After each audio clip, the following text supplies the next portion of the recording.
As I parked my car at the edge of the dark, foreboding forest, I couldn't help but feel a shiver run down my spine. My Airbnb for the weekend was supposed to be a cozy cabin retreat, but as I gazed upon the shadowy trees that surrounded me, I wondered if I had made a terrible mistake. The listing had seemed perfect, a secluded cabin nestled in the heart of nature, promising peace and tranquility. But as I stepped out of my car and took in the eerie silence, I couldn't shake the feeling that something was off. I approached the cabin cautiously, the creaking of the wooden porch beneath my feet adding to my unease. The front door opened with a haunting groan, revealing a dimly lit interior. It was cold and musty, as though it hadn't been used in years. I flicked on the lights, revealing a rustic living room adorned with antlers and faded photographs. As I unpacked my belongings, I noticed a guest book on the coffee table. Curiosity got the better of me, and I flipped through its pages. The entries were filled with glowing reviews from previous guests, praising the cabin's beauty and serenity. But one entry caught my eye, a hastily written note scrawled in the margins. "Be careful after dark," it read, "and always keep the windows locked." I dismissed it as the ramblings of a paranoid guest and continued to settle in for the night. Hours passed as I curled up on the couch with a book, trying to ignore the unsettling feeling that I was being watched. When darkness finally descended upon the forest, I decided it was time to turn in. I climbed into the creaky bed in the cabin's only bedroom and pulled the covers up to my chin. Just as I was starting to drift off to sleep, I heard it. A faint, whispering voice coming from the depths of the forest. It was unintelligible, a haunting murmur that sent chills down my spine. I told myself it was just the wind playing tricks on me, but then I heard it again, closer this time. I sat up in bed, my heart pounding.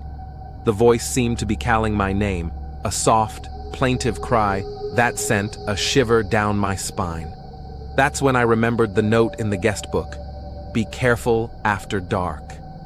I scrambled to lock all the windows and checked the front door, my fear growing with each passing moment. The forest outside was alive with shadows, and I could feel an eerie presence closing in.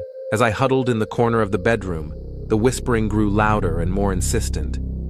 It was as if the very forest itself was trying to reach me, to lure me into its depths.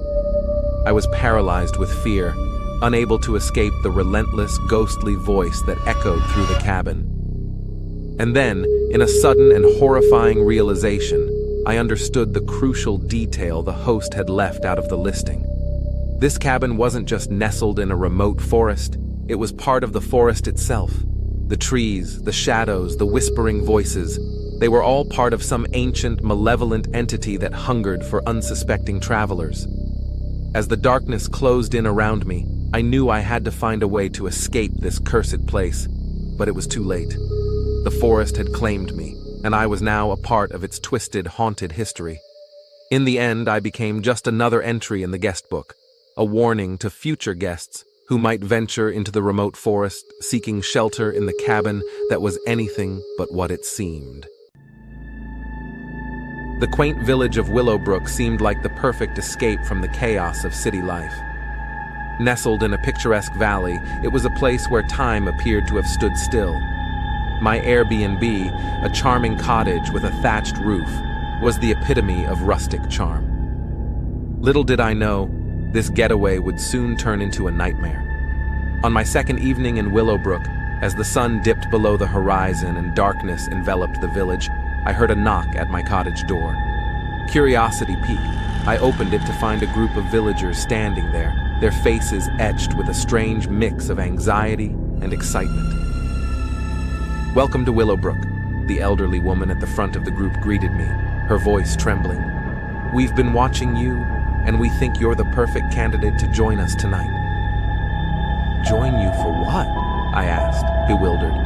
The villagers exchanged knowing glances, and the woman leaned in closer. "A midnight ritual," she whispered. "In the woods." My heart pounded in my chest as I contemplated the offer. It was an opportunity to experience the local culture, but something about it sent a shiver down my spine. The villagers assured me it was an age-old tradition, a way to connect with nature and honor their ancestors.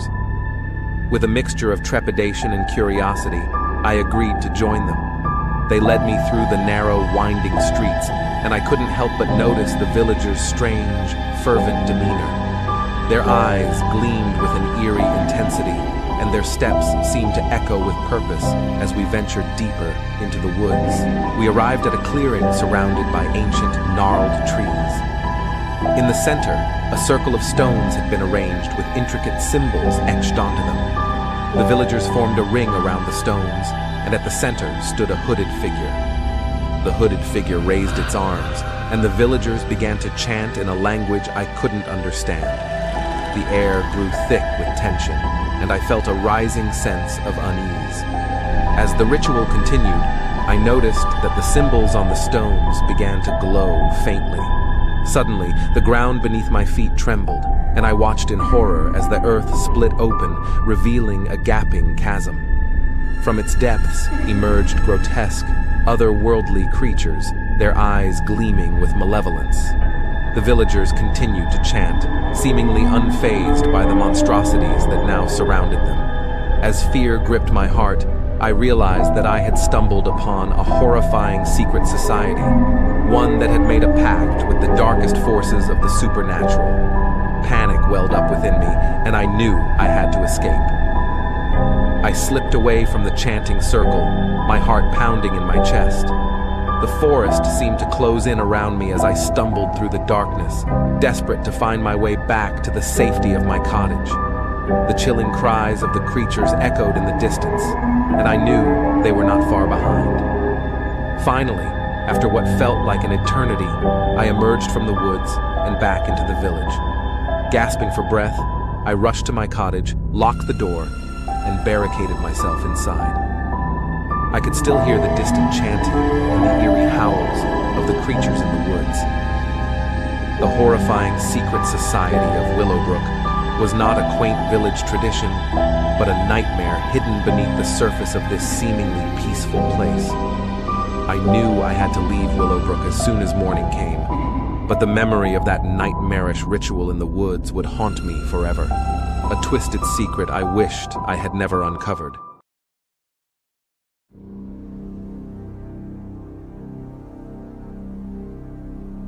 The advertisement for the remote island Airbnb had promised solitude and a break from the demands of everyday life. What it hadn't promised were the cryptic symbols etched into the sand that appeared on the third night of my stay. The island was a desolate paradise, a dot of land surrounded by endless stretches of ocean. My small, weather-beaten cottage stood alone on the shore, the only sign of human presence in this secluded corner of the world. The first few days had been blissfully peaceful, with the rhythmic crash of the waves serving as my only company. On that fateful night, I had just finished reading by candlelight when I noticed the symbols. Strange, intricate patterns carved into the sand, glowing with an eerie phosphorescent light. They seemed to lead toward the water's edge. My curiosity piqued. I donned a jacket and followed the trail of symbols, each step filling me with a growing sense of unease. The symbols ended at the entrance of a submerged cave, and the water was strangely calm around it, as if an invisible barrier kept the sea at bay. I waded into the water, my flashlight revealing the cave's interior. The air inside was dank and chilled, and I could feel a palpable sense of dread in the darkness. As I ventured further, the cave narrowed, and I had to squeeze through a tight passage, my heart pounding. Finally, the cave opened up into a larger chamber, and my flashlight revealed something that froze the blood in my veins. In the center of the chamber, illuminated by an eerie, bioluminescent glow, was a grotesque, nightmarish entity. It was a creature of horrors unknown, a mass of tentacles and eyes, writhing and undulating. Its gaze, filled with malevolence, fixated on me. I couldn't move. I was paralyzed by fear. The creature's voice echoed in my mind, a chilling whisper that sent shivers down my spine. "You have trespassed into my domain," it hissed. You have awakened me from my slumber." I stammered, "I didn't mean to," but the entity cut me off. "You are here now, and there is no escape." With a sudden, terrifying speed, the creature's tentacles shot toward me, wrapping around my body. I could feel its slimy, cold touch, pulling me closer and closer. I screamed in terror as it drew me into its grotesque form. But then, just as I thought my fate was sealed, I noticed something. The symbols I had followed into the cave were etched into the creature's flesh, just like they had been in the sand. And they were glowing even brighter now. Summoning every ounce of courage, I reached out and traced the symbols with my trembling fingers. As I did, the creature convulsed and let out a deafening shriek of pain. The symbols burned with an intense light, searing into the entity's flesh. In that moment of agony, the creature released its grip on me, and I stumbled backward, gasping for breath. The symbols continued to burn, and with a final, anguished howl, the entity disintegrated into a cloud of phosphorescent particles that vanished into the cave's depths. I fled the cave, my heart pounding, and made my way back to the cottage. The symbols on the beach had disappeared, leaving no trace of the nightmare that had unfolded. But the memory of that terrifying encounter would haunt me forever, a reminder of the horrors that could lurk in the most secluded corners of the world.